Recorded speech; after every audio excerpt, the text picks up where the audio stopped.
Welcome to the Fantasy Football Press Box with your hosts, Scott Fitzgerald and Sean Clemens.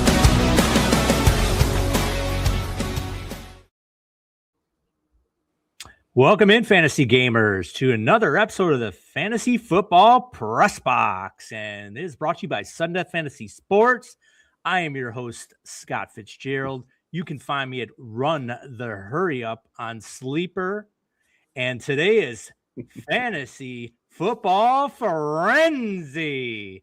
And checking on in with his Pink Floyd hat there, it is Sean Clemens. He goes by Trader Clem on Sleeper. I wonder why. He's a big trader. So what do you think, Sean, about today? Did you wake up and be like, the Bills are going to get Mike? No, he didn't get Mike Evans. Oh, that's nice. That's nice of you, Scott, to start there. No, I woke up excited, of course. The Bills haven't really done a whole lot to excite me as of right now. But yeah, I was really excited in the beginning of the day. Thanks a lot for bringing that up. That's really nice of you. By the way, man, your intro today, 100 times better than last week, with the exception of calling it Fantasy Football Frenzy instead of Free Agency Frenzy. That's okay, though. I know that's an easy mistake to make. No, but other than that, it's not a mistake, man. It's not a mistake because it is Fantasy Football Frenzy. That's all we care about is fantasy football. If you're not haven't already, please like and subscribe to our podcast. We would really appreciate it. We want to try to get to the monetization level so we can do a lot of fun things in the future. And look who popped in. We knew it would be a huge day today. He is Shadows. He is our NFL insider. Welcome in, Shadows. And he was in rare form today. First thing in the morning, hooking us up with all the moving around with free agents and the big signings and the terrible signings. So we love having him in. Looks like Sean's bro is in there. Steve Clemens, what's up? That's my dad. That's your dad. Did your brother come in last week? What's that? Did your brother come in last week? I'm not sure. It was probably my dad or my mom. They use the same account, so it's one of the two. It's my parents. We'll put it that way. Parents are popping in. Well, welcome in, Steve. Hi, Mom. And Mom. But yeah, so look at Shadows telling us right out the gate, though, about Ken Walker, man. So obviously that's the biggest news of the day, right? Like Ken Walker going to the Chiefs. Super Bowl champion, Super Bowl MVP, joining Patrick Mahomes and Travis Kelce, who announced he's coming back too. What do you think about these Chiefs now, brother? Are you back on board? You think that they're back to dynasty form? I don't think one guy does it, but it definitely helps the running back room. It was kind of shady. They just had a bunch of pieces. Pacheco couldn't stay healthy. They have Brashard Smith rookie. They bring back, Kareem Hunt, so now they have a bona fide player in the backfield who's very explosive. Hands could be a little suspect, but they don't need him to catch the ball. They're just going to hand the ball off to him. They have other playmakers that can catch the ball. So it's arrows up for the Kansas City Chiefs and arrows up for one Ken Walker. Yeah, honestly, I think it's a great spot for him to go, as much as I hate it because, being a Bills fan, you don't ever want to see the Chiefs get better in the offseason. But here they are still sitting with their 9th pick. Now they can feel free to take one of the best O-linemen that they feel is on the board at the time and move forward with that and be happy that they've solidified both their backfield and their O-line without having to do too much more than just, sign a guy, which I really don't think was a horrible contract for them either. Based on some of the other contracts that we're going to be discussing here in a little while, I really don't think they overpaid for him.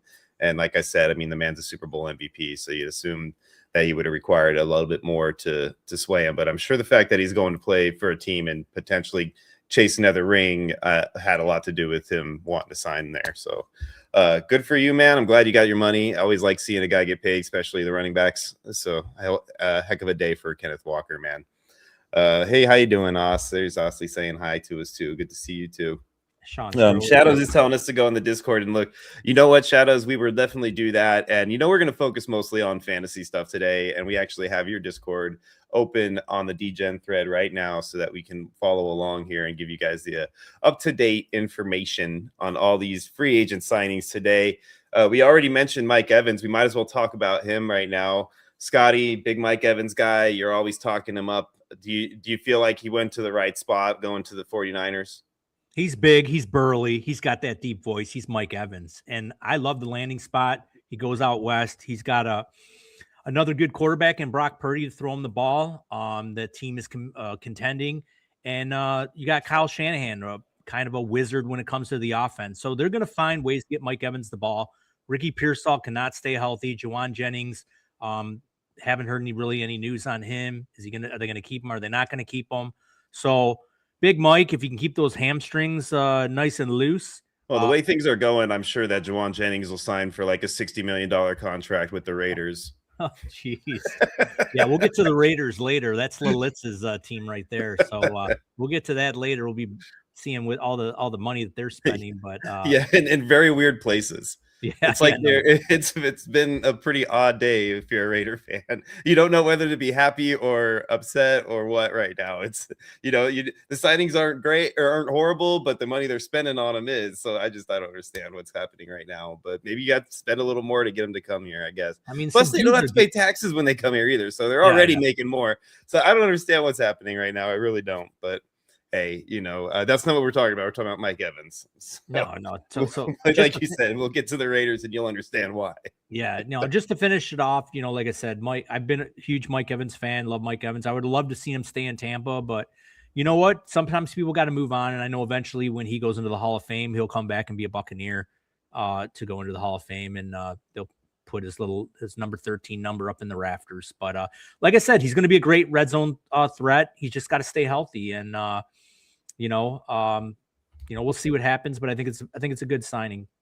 Yeah, I mean, I do for Mike Evans' sake, I do like the landing spot for him. I think Kyle Shanahan's the type of coach that will definitely make the best of his last years in the NFL. So I'm happy that he ended up somewhere where he can be utilized properly. And they do need him. They need a receiver out there that can really solidify things and put some maturity into that room as well. It seems like they've always kind of had a little bit of an issue when it comes to guys in that room being, the diva types and, the Brandon Ayuk's. I mean, even back to Debo when he was younger was kind of that way. And, they have their issues with Jawan as well. So, I think that getting a guy like Mike Evans, who's a consummate professional and probably one of the most consummate professionals in the NFL right now, commands respect in that room, is a good move for that team right now. Yeah, and he's a Super Bowl champion. So he's going to go in there and he's going to, be a leader, and he's going to do what he's got to do. And the players are going to respect him and they're going to listen to him. So I think it's a great move to bring in a guy like that. Especially with his level. And I don't really think his he's declining at all. I mean, he's getting a little bit older. He's getting a little more lumbering down the field, but he's definitely a red zone threat. And I could possibly see, if he stays healthy, he could have maybe one of those Devontae Adams years where like last year where he catches, 12, 13 touchdowns. So it's definitely in the realm of possibilities. Yeah, the key is staying healthy, right? We all know about the San Francisco curse. So hopefully that doesn't hit Mike, because Mike's relatively, up until this season, he'd been healthy his whole career, really. Like at least healthy enough to sustain, 1,000-yard seasons back to back, and so on. So I definitely think that everything works, stays healthy, potential's there for a Devontae Adams type season. You're 100% correct on that. So let's talk about another wide receiver on the move. This time it's not free agency, though. This is a trade that took place today. Michael Pittman going from Indianapolis down to Pittsburgh. What do you think of that move? Do you think that's a lateral move for him? I know their quarterback situation's in flux in Pittsburgh, but they're going to get somebody in there, right? Whether it's the ghost of Aaron Rodgers or, somebody else in there that doesn't come off of a darkness retreat and decide to retire, then, what do you think is going to happen as far as Pittman's production? You think he drops in fantasy value? You think he stays the same? You think he goes up? Like, where are you at with him? No, I think it's going to be a slight drop. I mean, I don't like the move. I mean, the NFL move, yes, I like it. Going to the Steelers, more another weapon on offense. But fantasy wise, I would have rather him stay in Indy. He goes there. He's got to compete with DK Metcalf. Depending what the offense is going to look like, are they going to just be a running team? Are they going to throw? But he's going to have to compete with DK Metcalf because, DK is a little bit of a diva too. So he's going to command most of the targets. So, and Michael Pittman really hasn't been, the healthy all the time. So fantasy. For what it's worth, though, I think he's the right personality to put next to DK. Yeah. because Absolutely. he's not going to be out there trying to challenge DK and be like that. No. He'll be fine letting DK be DK and just get what he can. He's not that But kind of guy. NFL wise, thumbs up. Fantasy production wise, thumbs down. Yeah, now I'm with you on that one too, man. Even if they do get a decent arm in there at quarterback, I'm still not sold that they're really going to be throwing the ball enough to make him productive, or more so than he was already. Like, he was a mid-tier wide receiver 3 before this, right? He'll probably stay a mid-tier wide receiver 3 after this, have his wide receiver 2 weeks here and there, but that'll be it. I don't expect a whole lot out of him, because my honest opinion with the Steelers, and call this a hot take if you want, but I think the Steelers are going to make a really solid push for Love in the draft, because they're letting Gainwell go. They're not really making any kind of moves with the main free agent running backs that are on the market right now. I really think that they like to run the ball. They've done it before. First round running backs are not something that they're afraid of there in Pittsburgh. It would not shock me if they don't make a solid move and maybe trade up to go get a guy like Jeremiah Love. Wow. Say it right now. That would suck for my Caleb Johnson shares. That would go right into the toilet. I mean, weren't they like already in the toilet? Like, I mean, Caleb Johnson really. I don't think he really got a fair shake, really. I mean, a lot of times there's a reason for that, though, dude. Like, you know what I'm saying? Like, even when he was on the field, it wasn't like he was showing anything to us that made it seem like he had potential. Like, he kind of looked to me like just like, I don't know, a milquetoast version of running back out there, just kind of like, nothing special. Here I am. It just, I don't know. I mean, I could be wrong. I could be giving the kid a raw deal, but he could easily go out there and prove me wrong as time goes on. As of right now, I think that they're going to make a move to get Love. Otherwise, they would have done something by now in free agency, because the 2 top guys that were out there, they didn't sign for like crazy money. We'll get into ETN here in a little while. We were just talking about Walker's deal. If I remember correctly, I think it's around like a 3-year deal, 45 million or something like that, which really isn't terrible. So maybe Shadows or somebody can update us while we're talking here a little bit on that, the actual numbers on the deal. But I really don't think that there was any reason that Pittsburgh shouldn't have gone after those guys. Whether they did or didn't, we don't know. But I just feel like that what's happened so far, the way that they really haven't made a move to either keep their guys or bring in really good talent in that backfield right now, and their quarterback situation being what it is, I honestly think going after a stud back right now, getting him in the fold, and then working their way back into quarterback realm and so on is the right move. Yeah, ETN signed a 4-year, $52 million deal with the Saints. Wow, that's a lot, man. 4 years, 52. So I know that that's not more though than what Walker got on average. Got 3 years. He got 3 years, right? 3 years, 43.5. Yeah, so it's slightly under average from Walker. So it's not overly, they're probably spreading it around where I wouldn't be surprised if it's more of like a 3-year deal with a 4-year, line for cap spreading and all that. So maybe like a void year, not quite a void year, but basically a restructure prior kind of thing coming. That wouldn't shock me at all. I don't know how they structured anything, but that'd be a guess. Well, let's pivot. I know Shadows has got a long list of stuff for us, and we're going to just hammer. I know, right? We got to keep rolling through these, man. Yeah, we got a lot. Let's pivot though right into let's segue right into the Travis Etienne to the Saints. Me personally, I really like this move. Gives Tyler Shook another weapon, especially out of the backfield. So they're putting a nice little offense or surrounding a nice little offense around him. So I really like this move. I know there was 1 year in Jacksonville where ETM was kind of had a bad year, but I think a fresh start in New Orleans, I really like it. And then I want to go back to Jacksonville real quick before I get your take. What does this do to Tootin there over in Jacksonville, Sean? Yeah. I mean, wheels up for Tootin, right?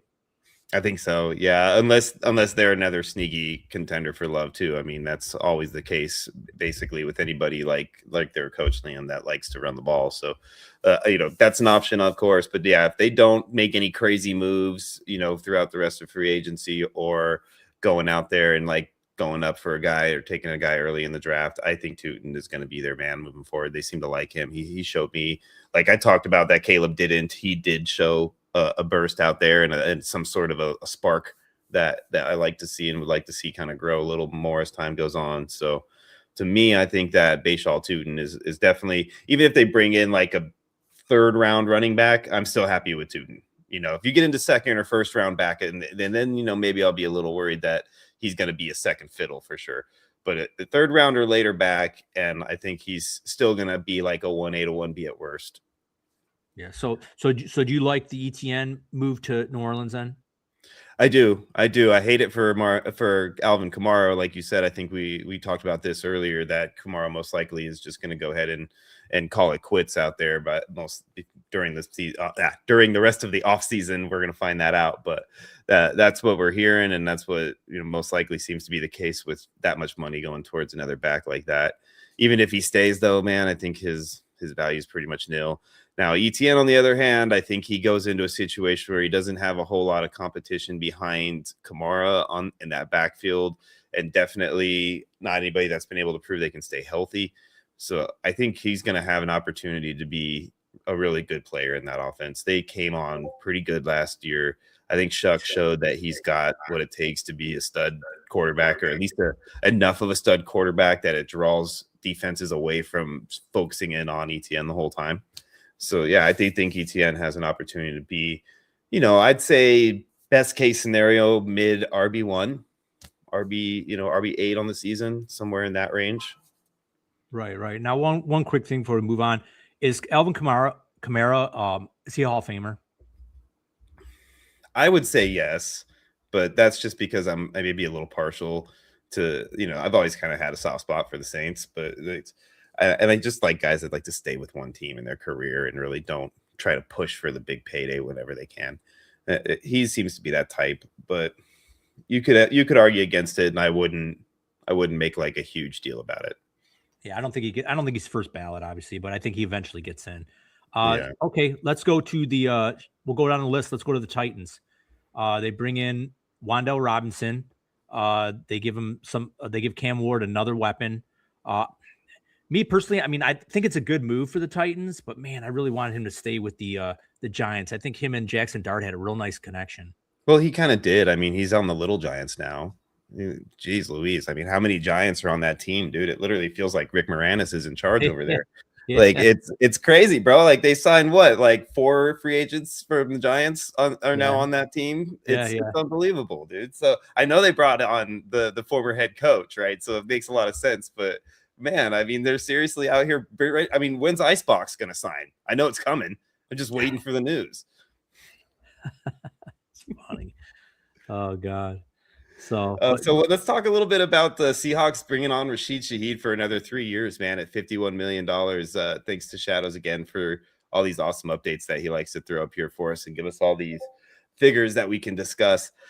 So that's good money. Do you think that he earned that money? He's still never really proven that he can be much more than a gadget guy who gets, maybe 20% target share throughout a season. Like that's really not worth a $50 million man, is it? I mean, I would say not, but I mean, what did Jalen Naylor get? He got I thought we were going to wait to do that to the Raider guys. Well, but we can start now. I'm just trying to compare numbers here and why they gave Shaheed that kind of money. So, but I mean, I'll get into a little bit of like why I could understand it, just to, play devil advocate to my original argument of him being worth that or not being worth that. I'm sorry. I think that they're looking at the special teams, of course, right? The man brings, potential 3-4 touchdown season, on the kick return side of the world, which we all know any touchdown that happens that's not on offense means a hell of a lot for your team in the game. So that's a pretty important factor just to make sure that you want to incorporate. So I can understand to an extent, but again, $50 million worth 3 or 4 touchdowns a year, it's not going to win you a Super Bowl. And then you're forced to make sure you put $50 million worth of offensive effort towards the guy. So now you're kind of having to make plays for him, having to target him, and is he a guy that doing that is going to be able to reward you? We don't know. It hasn't happened yet. Yeah. I mean, you got JSN, and if you're going to shell out that much shekels to one player, why didn't you just keep Ken Walker at that point and give it to him? Yeah, exactly. And talking about shelling out that much shekels to one player, we have a special guest jumping on board right now with us today, guys. We're going to bring in our buddy Psyborg. What's up, up, dude? Borg? Look at that, rocking it out already. What's up? What's up, gentlemen? I got his made it. I made it. I was stuck in traffic for a little bit, but I made it. That's all right. He's got his Well, we know NFL. you're busy out there working on that March Madness bracket going cray-cray right now. Why don't you give us an update on your March Madness bracket, man? Where are you at with that? Shoot, man, I just got in and got on, but last I looked this morning, we were up to, 77 brackets. We got about 30 something paid, 77 brackets, and it's a pot at about 1,100 right now. So we're getting there. I mean, it's slow right now, but it's usually slow up until Selection Sunday. Selection Sunday's the day, and especially that Monday after. So it'll pick up. Yeah, that's awesome, man. Yeah, and if you guys haven't already, you need to make sure you get over there and you sign up. At least join the Discord so that you're ready for whatever time you want to put your brackets in with him. Because you're missing out on a lot of great shorts and a lot of great little videos that he's making right now and throwing up for you guys in classic Psyborg fashion that you can't get anywhere else. It only comes from one place, and the man sitting right here at the sudden death press box with us right now, giving us that same kind of love. So, Psyborg, man, you've been out today, dude. You've been working and stuff. I don't know if you've heard a lot of the news, but are you up to speed on what's going on here with free agency yet? No, actually, it's been a busy day. Mondays are just busy for me, but no, do tell. Well, we're just gonna start throwing them out there for you. You can just jump in the conversation if you want. It'll be nice to get some initial reaction out of you too, to see what you think of these deals that are happening out there. As you can see on the screen, our first one is Rashid Shaheed got $51 million to stay with the Seahawks in his championship situation over there. So that's me and Scott were just talking about how much money that was, but that's we both I think we both agreed, right, Scott, that it seemed like it was just a little bit of an overpay. Yeah, and it's like 34 million guaranteed. I mean, it's like, God, that's a lot of guaranteed money for like I'd call it a gadget receiver. Yeah, no, exactly, man. I mean, there's been, like we said, I mean, you talked about, let's go ahead and move on over into the other one because I want to see his reaction to it. So now I know you were looking for it, Scott. I could tell you were searching on your computer for the right one, because we've got literally like a list like a mile long right now of different things to make sure we catch here on all these guys that are getting signed and how much and everything like that. But did you find the Jalen Naylor deal, Scott, on the actual amount that he got paid to go to the Raiders? I'm looking for it now. It's pretty insane. I mean, I'm searching for it myself too, and it's a deal that you would not expect for a receiver that didn't even crack the top 4 in his previous team's depth chart ever. I mean, the only time that he made it into, a significant role was due to multiple injuries in the wide receivers room. Otherwise the man was basically there for garbage time or injury depth. That was it. But he's a good receiver now. Don't get me wrong. I do like Jalen Naylor as a player. I think he's got the ability to be a solid, not great, but solid wide receiver in the league if he was given an opportunity to play more often. But the money that he's making right now, I mean, he's in a tier that is for guys that are like, number 2s, number 3s on their team that are like getting playbooks, like the Rashid Shaheed type situation, that are getting plays called for them specifically, 2 or 3 at minimum a game, things like that. Like, he's in that tier now as far as his paycheck is concerned. And I don't think that the man was really worth that much. Like, I think they still could have got him and saved themselves a good chunk of change. And he would have been happy with a little bit lower contract, because I don't think anything else was close to that. I mean, do you think that, I mean, I know you don't know it exactly right now, Scotty, because you're still trying to snag the actual figures out there, but it's a definite good amount. So do you feel like, I know we talked about it earlier, you definitely think that it's an overpay, right? You're with me on that? Oh, yeah, for sure it is. I mean, it's like I said, he was the third best receiver on his team. I mean, if Hawkinson was healthy, he probably could have been 3 years, 35 million. See Shadow coming through for us again. Look at that. That's what I'm talking about, though. 3 year, $35 million, dude. It's not quite Rashid Shaheed, but man, that's a lot of money for a guy who never got to the top 4 in his life. It really is. No, that's quite a bit of money. So, And he's I mean, a smaller guy who's not known to be able to take a lot of, punishment. So injuries are going to be a concern if you're playing him that much. Yeah, for sure. So I don't know though, man. These guys are just getting paid. I mean, there's another receiver that I thought got severely overpaid, and I'm sure we'll talk about that in a little bit, unless you want to talk about it now. But I mean, it's there was one that just stuck out like a sore thumb. Well, let's talk about it. Go ahead and talk about it. I mean, he got triple digits. You're gonna go all the way back to Indy, aren't you? I mean, he got triple digits, man. How do you pay this guy $116 million? Unbelievable. So if you guys aren't familiar with what he's talking about, like Psyborg over there, who has that really confused look on his face, what he's talking about is Alec Pierce getting re-signed to stay in Indianapolis for $116 million. Was it 4 years, I believe, Scott? I think it was 4 years. Yeah, 4 years. That's $116 million. I'd like to see. Oh man, I mean that tells me I need to go draft him everywhere, right? I mean, 100%, because they have confidence in money. And not only did they do that, but you missed it earlier. We talked about Michael Pittman being traded to the Steelers. So I saw that. I did see that today. I saw that at lunchtime. Yes, I was like, whoa, okay. So they cleared room for him, man. I mean, that's the man's never had more than a 50 catch season, Alec Pierce, right? Thank you to my Bills Insiders text line for giving me that little stat. But he's pretty good, ain't he? You're giving him $116 million to a guy who's never had over 50 catches in a season. That to me is an extreme reach. Like, you are paying for the top end of what he can bring to the table. Like, you're hoping that he literally reaches his ceiling and like powers right through it, just like 22 Jump Street, baby. Like, you know what I mean? Just like that, he would have to do like a total, like, boom, I'm like the man to make that money worth it, dude. Like, and I don't see that out of Alec Pierce. I think he's great. I just don't see like, that game changer wide receiver 1 in him.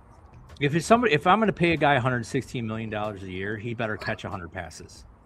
Exactly. Yeah, he better be 100. How many year deal is this? How many years? Minimum. 4 year. 4 year deal. Look at this. This is some news that. So I know I want to stick with more of the free agency stuff, but this is just something I'm very intrigued by. Is the Jaguars listening to trade offers for Brian Thomas Jr. And if you're not Brandon Beane and you're not literally like on the phone while you're in a car driving to your private plane on the airport to fly your ass out to Jacksonville to get face to face with that GM, so you can make that deal happen, then you should not have been promoted, because that is where we should be going right now. If you bring him in and you got DJ Moore in there, we don't need to worry about nothing else on that offensive receiving room anymore. You put Shakir, him, Moore, Cook, Knox, Kincaid, we golden. You can get a little bit of help on the O-line and then you focus on that defense, because the defense is totally shifting. So, Scotty didn't like that. He obviously wanted to get out of here. He couldn't stand what I was talking about the Bills. I get it. But you know what, Scott? I'm not going to let you leave that easy. You're going to have to stick around and listen to me preach about how the Bills should be on the road right now to Jacksonville to bring that man to Buffalo. I missed it. I had to go back out and try to come back in. I was lagging. So what do you think, though, man? If they're listening to offers for Brian Thomas Jr., I mean, realistically, I already obviously pled my case for the Bills. Realistically, who do you think's in the trade market for Brian Thomas right now? I mean, the Bills are got to be at the top of the list. I mean, they basically didn't do anything at the. Don't forget the DJ Moore deal, right? And then you still have the Pats, who haven't done a whole lot with their receiving room yet. Yeah, I could see the Pats, and I forgot about DJ Moore, but why not bring another one in? Give Josh Allen another weapon. Well, dude, you don't have to argue that to me, brother. Yeah, just say who's their competition, right? No, but good point. The Patriots, they could definitely use somebody like him. How about the Packers? I mean, the Packers even though they got a ton of receivers, I mean, are they really all that good? I mean, Christian Watson, it looks like it's never going to happen. Well, 4-2s don't make one in the NFL, so. Golden had an okay year, but I mean, is he really going to be a true alpha? I think he's more of an underneath slot guy. So, that could be another team right there. What about Tennessee? Give Cam Ward more weapons. Why not? I mean, they signed Wandell, but we know he's not a number one like that, like BTJ could be. So, I mean, that's a good spot for him to potentially head to. They're trying to build around Cam right now, so could see that happening. Yeah. So I mean, there's some teams out there, man. There's a good amount of teams that should be interested in him and making it harder for Buffalo to get him. But I don't care. Buffalo, you need to do what you got to do. Max Crosby went for 2 firsts. I wouldn't go quite that far, but I would be fine with giving away this year's first and maybe a third or something like that if that's what it took to get him in town. I'd be cool with that. Right. All right, let's welcome in Brian Reynolds. And you know what? We got to talk about the Raiders now because look who's in the chat. It's Lalitz. He's showing the Raiders. So we were waiting for him. We were holding out till Lalitz got in, and now we can break down those good old Raiders. So what do you think, Sean? Well, we talked Jalen Naylor, man, and I think they overpaid. I mean, that's I know that they did a bunch of moves on defense too. I'm not going to sit here and talk bad like they did horrible. They did some good moves in defense. They did some good moves elsewhere as well. We didn't sit here and we're not going to sit here and break down all the defensive players to our fantasy shows. So we're talking about all the offensive moves really. But I definitely think the Jalen Naylor signing was a reach. I really don't understand why you went that far for a guy like Jalen Naylor. It just didn't make sense. No, I think what they should have did. I mean, in some rumors were coming out that they were gonna, obviously gonna draft Mendoza, and then in the second round they were gonna go after like Mekhi Lemon. Tate's probably not gonna be there, but I could see them. Why don't you just instead of giving all that money to Jalen Naylor, just go after Mekhi Lemon, in the draft. I mean, bring in a young guy that's proven it in college. So I just think it was a wasteful spending by the Raiders and. Tom Brady, come on, man. You're smarter than that. Yeah, I'm not sure what they're trying to do over there right now. And the way that they're using their cap space to me is just not prudent. It just doesn't seem like it's very organized. It feels like it's more based on emotions. And Brady's always been that kind of guy who sees the diamond in the rough and the receivers, right? And always wants to help that underdog become a star, like the Edelman factor, And you can't do that with everybody. You can't just pick say, oh yeah, man, I could Edelman that guy up just like I did it with Julian. No, dude, you can't do that. Number one, you're not on the field anymore, and number two, it's like the player still has to be to a certain talent level, like Julian Edelman was. He wasn't a scrub. He was a talented player who just needed to fine tune his skills to a position that best suited him, and that ended up being the way it happened in New England. So you can't do that with everybody, man. But yeah, they're talking. Yeah, you guys, I know you're right, dude. They definitely made, like I said, Kobe Dean, Quay Walker. They made some good moves on defense. They overpaid for those players, also, in my opinion, still, but they did make some good moves for them. So I think the Raiders are making the right types of moves to build the team. I just think they're spending their money weirdly to do it. Yeah, no, I agree. I think they could, especially just with the receiver. I mean, you could have spent that money in a different method, but it doesn't mean they still won't do it. I mean, it doesn't mean that if Mekhi Lemon's there in the second round, they're not going to go and take him. I mean, why not? I mean, they should. They're going to build around Mendoza. You gotta you have a great tailback. You have a great tight end. They did sign the center from the Ravens too. That I thought was, overpay like crazy again.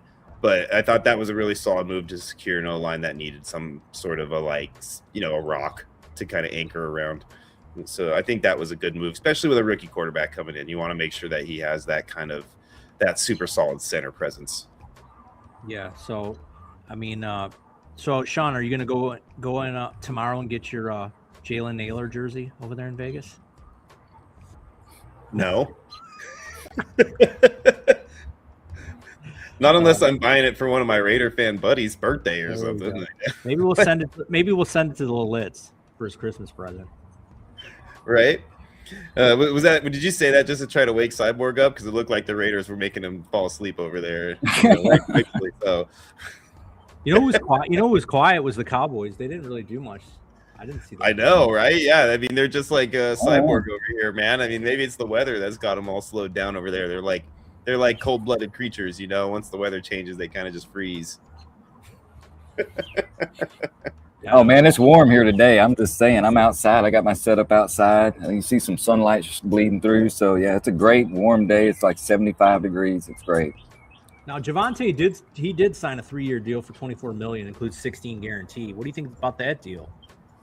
You like that deal, Cyborg? Bringing Javonte back? Oh yeah, I do like that deal. He sparked. He had a few sparks going on this past season. Is all I remember. I had him in a couple leagues, and I'm like, yeah, there we go, Javonte. Yeah, You I know, always liked him. He just never stayed healthy in Denver. He was always a really talented back who was just like on the cusp of breaking out. He just never stayed healthy. Yeah, and then they ended up franchising tagging George Pickens for $27 million. So, for a year. only 27. And the other guy got 100 and what? 116 for 4 years. That's all right. You know what, George is BTJ. Tell me if that's either if you're serious or you're just saying that as like a thing. Like Shadows, you're our insider guy. So when you say stuff like this, you got to clarify for us. Is that actually a thing or is that a projected thing for you? Because I want to know. The answer that already made that move, I'm a little disappointed. I'm not gonna lie. Actually, that would be a pretty good move. I'd like that move. I mean, it would be a great move for them. It would be a terrible move for me. I mean, I already lost out on Mike Evans today, and then BTJ goes away too. I'm going to be like, geez, Louise, what's going to happen next? Are the Jets going to trade for Marvin Harrison? Like, what the hell? No, but yeah. So I don't know. That would be good. I mean, I like Carolina. They're up and coming. I like that offense, and it gives I mean, could you imagine Tat and BTJ on the other side? So who are you going to cover and just give Young some more weapons going forward? So that would be great. Yeah, I hope that's just him projecting and it's not the truth. But coming from Shadows, it's scary as heck either way because even if he's projecting it, I could see him being that type of Nostradamus type who would project the right thing anyway. So I might be double screwed either way. So what do you think let's talk a little bit about this one, dude, because he brought up this one that I thought was pretty interesting, and I'm wondering if you think he earned the money. Kendrick Bourne signed a 2-year deal with the Cardinals. I'm not sure exactly how much he got for it, but do you think, I mean, it's a 2-year deal, right? It's got to be at least double digits money. So do you think that Kendrick Bourne is somebody who's going to make some noise at all, or do you think that's just kind of a depth signing that really doesn't mean much? Just a depth signing. I don't think it really moves the needle either way. I mean, he's just a role player, and I mean, it's not like some crazy contract or anything like that. I'm just wondering why they would make that move, right? For a Kendrick Bourne. I know, they've got is Michael Wilson gone yet? Did he get picked up? Is he a free agent? I don't know his situation. But I thought he might have been a free agent this year. So maybe Shadows posted that and I just missed it because, like I said, there's been so much going on today. But yeah, he says it's a prediction. Prediction. Thank you, Shadow. He's pretty good with his predictions. He is, I know, but that's a scary one. It scares me. How about this one right here? This one I thought was a really good signing. So John Harbaugh brings in Blakely. He gets $40 million deal with up to $47.5 million in incentives. So Jackson Dart gets a weapon, even though he loses Wandale Robinson. I think he brings in a good tight end in Isaiah Likely, more of a blue tight end. We like these guys in fantasy. What do you think about this move, Sean? I freaking love it. Yeah, I think that's a huge move for them. I do like both the move for them and for him. I think it's a right, gets him out from Mark Andrews' shadow and, kind of that situation that's in flux. We don't know what that offense is going to be like, if it's going to target the tight end like it used to now that Harbaugh's gone. So for him to go right back to the same type of offense, the same coach that knows what he's capable of, and have a quarterback like Jackson Dart, who is kind of like a mimicky version of Lamar Jackson a little bit, the way he plays the game. So it fits good for both. I really do think that's the right type of move. And, we've been seeing a lot of that today, right? A lot of Ravens going to the Giants, a lot of Giants going to the Titans, and everybody just following their old coaches, their new stops. It happens every year, but, just more so prominent in the very beginning of this season. All right. So what about Tampa down here in the heat? Kenneth Gainwell signs a 2-year, $14 million contract, so he's out of Pittsburgh. And what does this do to Sean Tucker's value? Oh, I mean, what little value Sean Tucker had, I think, is basically gone now. To me, Sean Tucker was a guy that was there in case of injury, and when he did get the chance, he did well with it. But I just don't think that he's going to get an opportunity to ever showcase himself to that level. I just don't think it'll happen. If it does, it won't be in that uniform. He'll have to leave and go somewhere else to do it. They consistently bring in other people around him. And if I'm not mistaken, is White still on there for another season, or is he a free agent this year? I think he might have one more year left. Yeah, and if that's the case, then But if he's there, it just makes it even more crowded in there in that Exactly. backfield. I just can't see. I don't know if I just can't see them keeping all those backs. Yeah, well, somebody's got to be moved, right? And I assume that White would be the guy, because if he does have a year left and he's not a free agent, then I would assume that they're just going to cut him, because they basically, whittled down all of his usage throughout the last season, and the new coach doesn't seem to have the same kind of love for him that they did before. And Bucky came in and extremely outperformed him, so it just became obvious that wasn't going to be anything that would be worth moving. See, I didn't know that right there. I didn't know that till just now. I just saw it. I'm like, what? They cut Tua? I love watching your reactions to these things, right? You're so late to the party. It's great. Yeah. Hey, that's Psyborg, man. I'm always late to the party. It's awesome. Oh, man. Yeah, Tua's gone, brother. Tua's going to be cut in Miami, and he's already signed a minimum 1 year deal. The veteran minimum, man.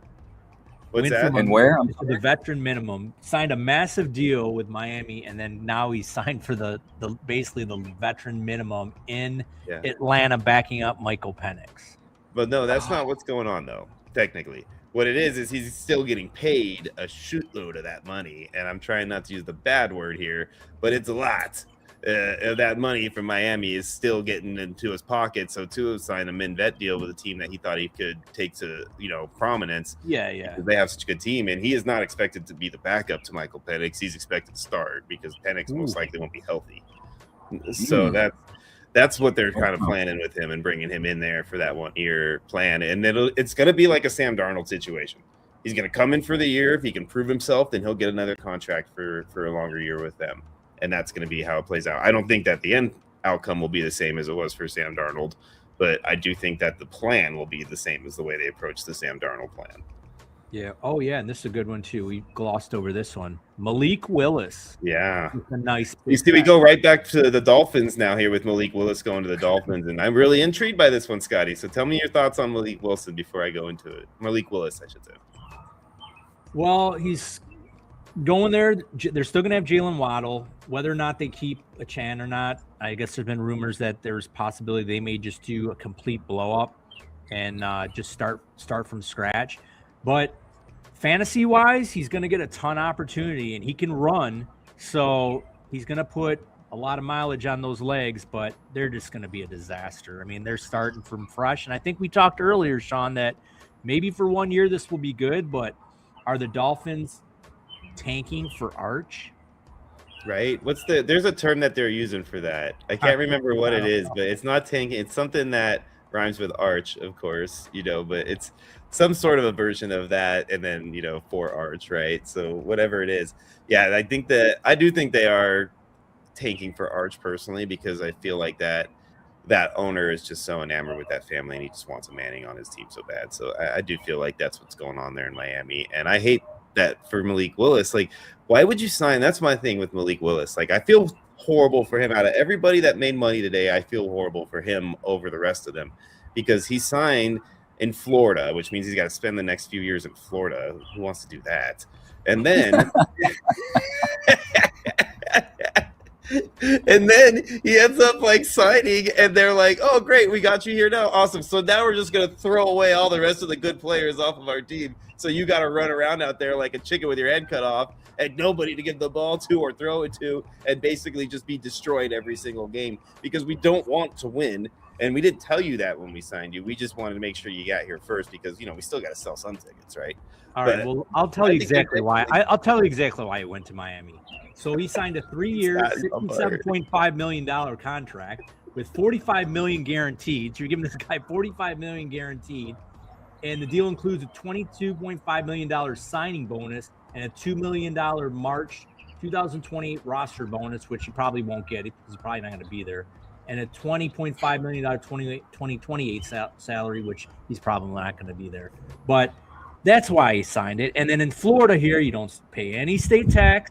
And the weather's nice. Look how nice this tan is. Got a tank top on. It's beautiful down here. So yeah, you do look extremely professional for our podcast. I'm super glad that you dressed up for the show. Hey, maybe it's the hat. Maybe the hat is blinding me. I dressed for the weather. 90 degrees down here, man. It's beautiful. I love it. He's talking about Achane as a free agent next season too, and that's an interesting thing to talk about because Achane is a guy that I honestly think if I'm Miami and what they're doing right now, I would be out there making phone calls to see who's interested in Achane and trying to get what you can for him this season. Why waste another year of his prime on a team that you know you're not wanting to be competitive? Get him out there in the market. Let somebody who really wants a running back pick him up. We just talked about Pittsburgh. You know, Houston. if Achane is available, Pittsburgh could be a huge person in the mix for that. You know, they could use a really solid like named back to have in their backfield that could make a big difference. And I think he's somebody that could do that. You know, Minnesota, it's another team that could be in the mix for a guy like Achane. They let Aaron Jones go. You know, they have Mason, which Mason looked good, but I didn't think he was great.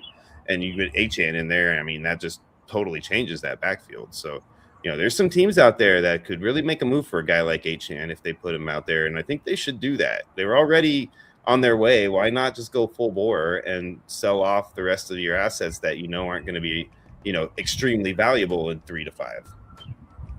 Right. Okay, so and then also Tyler Algier signed with the Cardinals. Now, before we get into him, which isn't, I mean, it's not any crazy news, but this is the question I want to ask. Fantasy-wise, now that Montgomery's out of Detroit, Algier's out of Atlanta, Sean, who is the number one fantasy running back in fantasy football? So we talked about this, right? I was still on even after the David Montgomery trade. A lot of people flipped to Jahmyr Gibbs. I still was on the Bijan over Gibbs train before that. Like, it was still a very slight amount. I'm not going to sit here and say that it was huge, and I wouldn't be mad at you if you took Gibbs over Bijan. But I had number one pick in a couple of these best balls that we're doing between the trade and the time that, you know, this move happened. And I took Bijan each time. So I think, like we talked about earlier, you know, not to steal what you're probably going to say, but Bijan has the durability, the size, and the just overall build to be a workhorse back, whereas Jahmyr Gibbs might show some wear and tear on him now that he is the workhorse. And that could turn out to be kind of detrimental because we all know when the prime part of the season is 15, 16, 17 weeks. And, you know, if your guy isn't durable and can't make it to that time frame and still have the juice, you know, that's when you end up losing after a bye in your first playoff game and make no dollars. Yeah, no, and I've always said Bijan's my infinity stone. You know, he's the guy that you go after and get. He's the true LaDainian Tomlinson. He can do it all. But I do think that Jahmyr Gibbs can get the most out of the least amount of touches. I just think that the Lions are going to stick with that plan. I don't think they're going to give the guy 30 carries, 30 touches a game, because I don't think he's built that way like Bijan. So he can carry with 20 touches. Of course he can. But I'm just going to give a slight edge now that Algier's gone to Bijan is over Jahmyr, but it's like 1A, 1B. I wouldn't if you took Jahmyr. We just talked about this, Scotty, and then look what we got. Breaking news from Shadows. Free agent running back Rico Dowdle signing with the Steelers. Look at that. See, so now the Steelers backfield has got a little more solidified. I still don't think Rico changes a lot of things as far as if they did want to go after Love. I think they still will go after Love with or without the signing of Rico. You know, whether or not they do or don't, that's unknown yet. But if they did, I think they still will. But I like Rico Dowdle as a free agent back in their backfield. I think that he's the type of back that fits good in that team, and they'll be happy with him there. Now, depending on what the money is and how, because I know he was one of those guys this offseason who was talking about how he was going to make his money and this and that. So I'm curious to see what kind of deal he got. Well, maybe Shadow will pop that up when he gets a chance. But yeah, no, I like that deal a lot. So I think that's a great landing spot for Rico. And then also look what it does to Chuba. Chuba is like now has the backfield back to himself, and you know, before he got injured last year, he was doing great. And then once he got injured, Rico kind of picked up the mail and ran with it. So I think both these backs are landing in a great spot. And actually, besides a few crazy signings today, I think a lot of guys ended up in some really good landing spots for fantasy. Yeah, I agree. I agree. Absolutely. We got some predictions from Shadows, who we just talked about, has got some of the good predictions. He's thinking that the Giants are going to get Tate if they can't land a wide receiver in free agency. Makes sense the way that they're moving right now and letting Wandell walk. And obviously they want to add another weapon that helps Neighbors out, especially Neighbors coming off of the injury. They want to make sure that he doesn't have to be relied upon so much to start the year. So I would definitely be on board with that move if I was a Giants fan. Also, that means that they don't take Love, though, which I think a lot of people are projecting right now. And, because of that, do you think now this is another segue into his other prediction here that the Commanders are going to be going after Love? So we're looking at what we just talked about. The Giants pass on Love, right, to take Tate, and then Love goes to the Commanders, their rival. We've all watched the episode of Hard Knocks where Joe Schoen was talking to Homie, and Homie was like, I'm gonna be real upset if Saquon goes to the Eagles and kicks our butt. And then what happened? Saquon went to the Eagles and kicked their butt all the way to a Super Bowl championship. Do you think that lays any kind of if we let Love go and goes to one of our division rivals in the Commanders and then he goes and kicks our butt? Do you think that has any kind of factor in their decision at this point? I mean, do you want to get egg on your face twice? What is it? Fool me once, my mistake. Fool me twice. Here, you know what I mean? Shame on you, shame on me, whatever. Where are you at on that, Scotty? Do you think they let that opportunity actually, play out, or you think they just say, we're taking Love, I'm not playing? No, I didn't. They just let it play out. And you know what? I think that would be an outstanding landing spot for Love, is going to the Commanders. I mean, you have a mobile quarterback who can run, and all that does is open up running lanes, and that would just be like an explosive spot for Jeremiah Love. Oh, my God, that's my wife. Yeah, I know. Talking about your hat, I'm hoping, not mine, right? Yeah, my wife doesn't like my bucket hats for some reason. I don't know why. Because you look like you're about to go fishing for bass. I don't know. Well, I'm No, you look like that character off of Walking Dead in the early seasons. That old man. Do. Oh my God, you do. You look like the one that got killed because he didn't kill the one stuck in the mud, and then Carl right. He was getting killed. They killed the old man, and Carl felt all bad. No. No, exactly what you look like right now, bro. I'm one of them guys that likes to get all my clothes ready for the next day, and this is my beach attire for tomorrow. He's in Florida. You got to forgive him. Yeah, forgive me. It's paradise. Come on, bro. You look just like. I wish I could pull up a photo of that guy right now. I know, right? What was his name in the show? I forget already, man. Maybe I'll pull a short of that out. I'll pull a clip of that out, and we'll make a short out of that. We'll get Cyborg calling him that, then we'll pull a clip of it. We'll mash it together and make ourselves a nice little fun short for next week. I'll be a cyborg walker. Yeah. Cyber walker. Oh, that's great, man. That's so funny, dude. Well, did we miss anybody? I'm kind of scrolling through. Oh yeah, we're missing a lot, I'm sure, right now. But we're on a super sidetrack Walking Dead conversation right now. We got. Oh man, that was great though.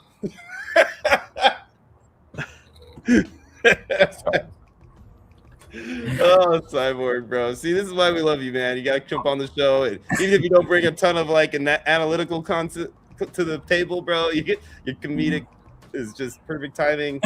Fantastic, dude. Love it. I contribute. Shit.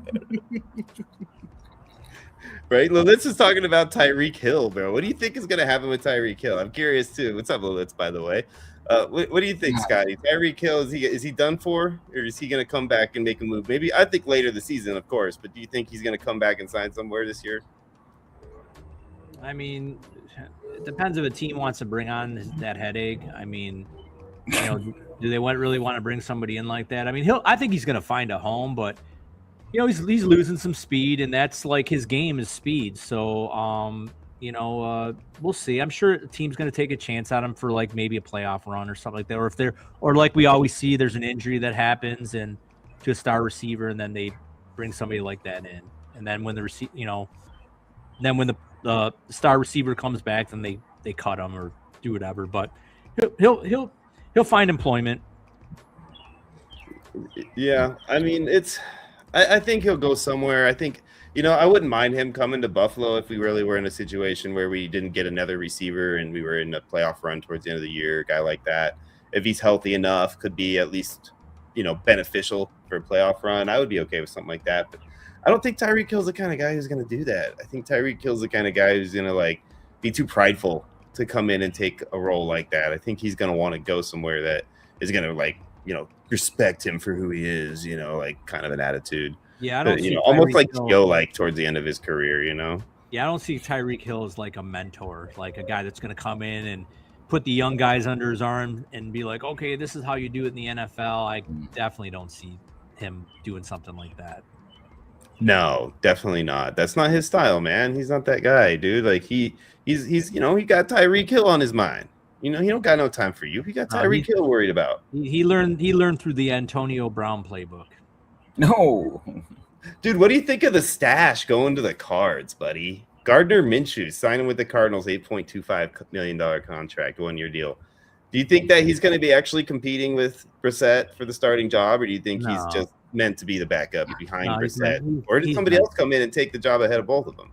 No, he's meant to be the backup. I think Brissett's going to start there, and I think he's going to play the whole year as long as he's healthy. I mean, I know the offense is going to change a little bit now, but I mean, that was a pretty cool offense last year. I mean, they just put up video game numbers every week. I mean, if you had Brissett and Trey McBride and Michael Wilson down the stretch, I mean, they were helping you get over the top.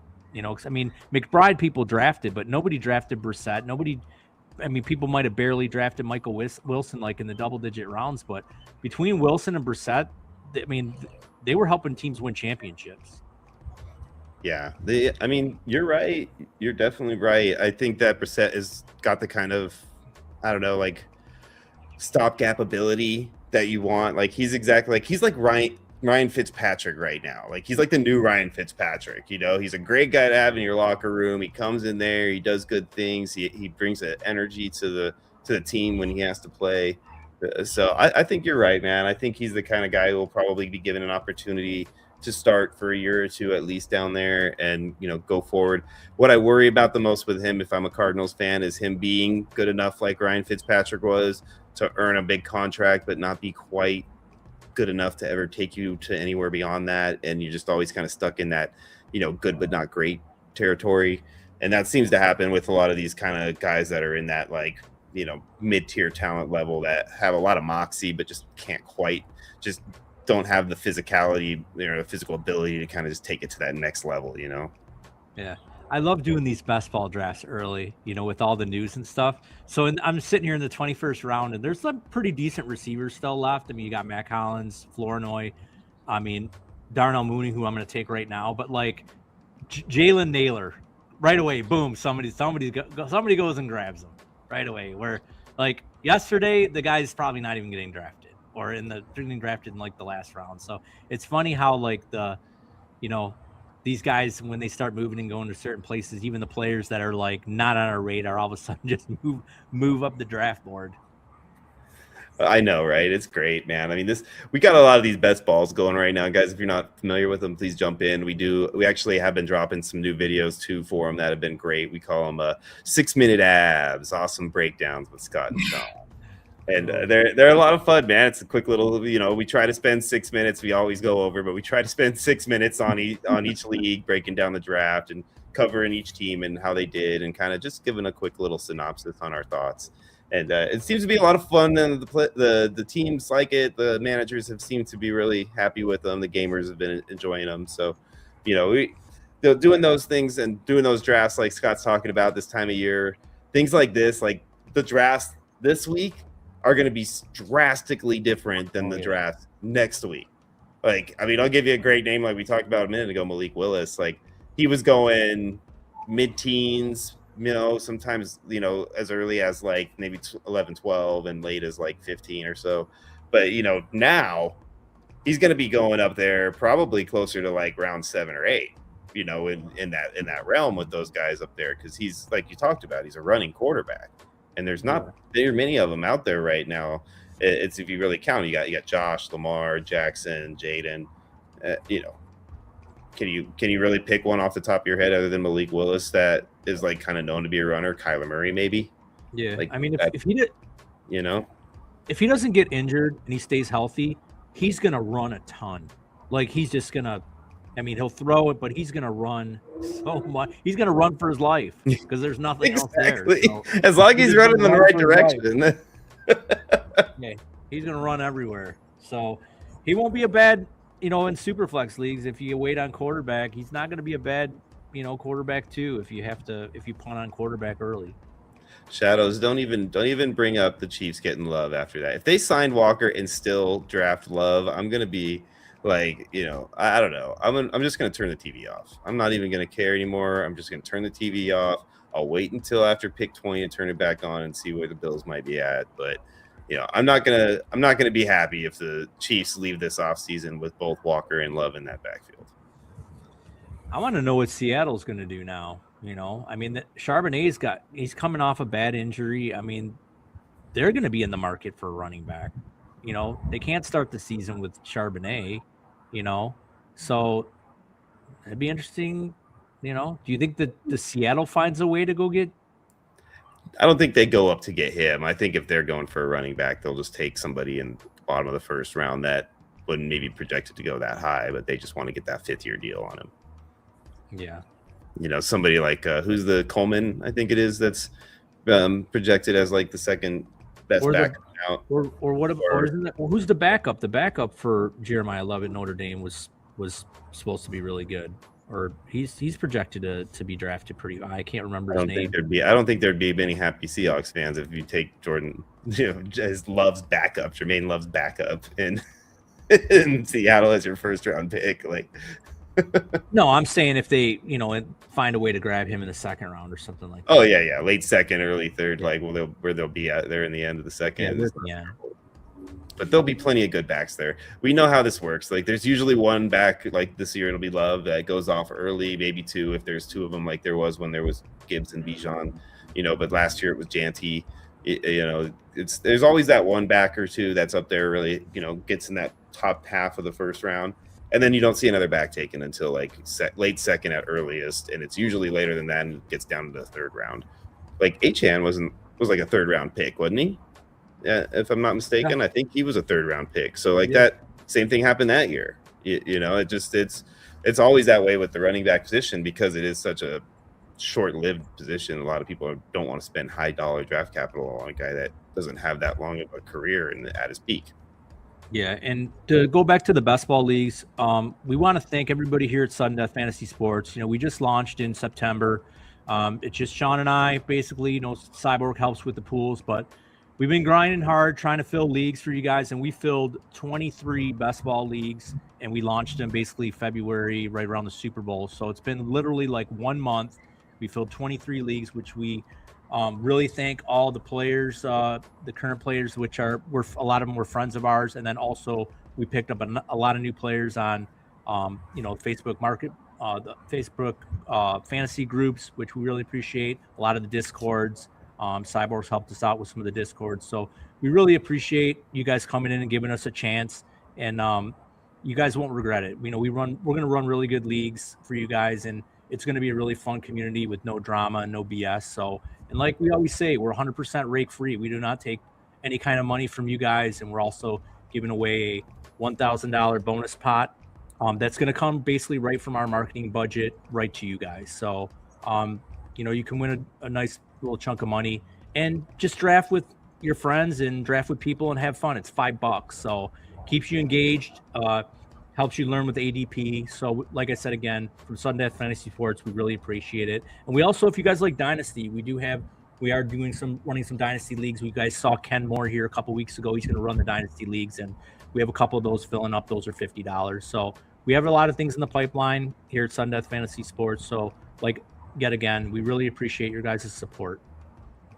Yeah, absolutely. And there's going to be quite a few games coming out, guys. We'll keep you updated as we move along too. We're going to have, some other things that we've been talking about too, maybe adding like some redraft stuff, and then obviously our triathlon game will be coming up later on this season also.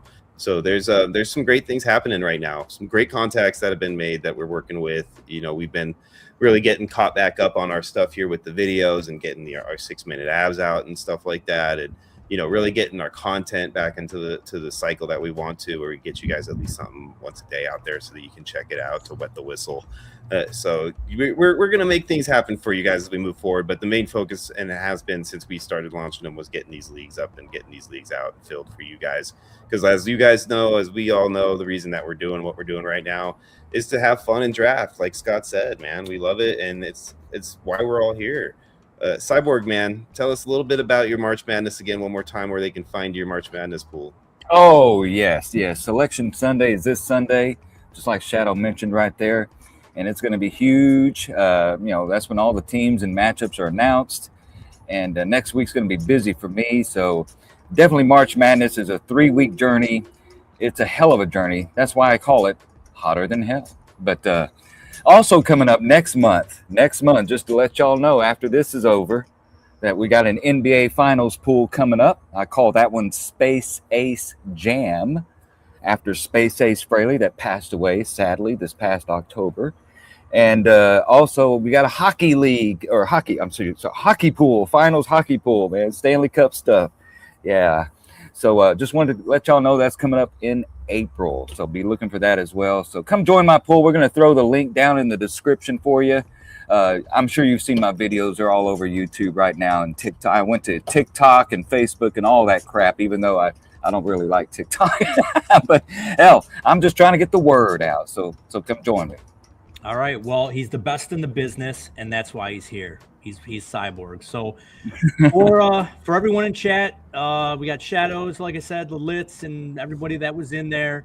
For Psyborg, for my co-host Sean Trader Clem, I'm Scott Run the Hurry Up. And until next week, folks, don't forget, please like and subscribe. Until next week, folks, we are out of here. Go Bills.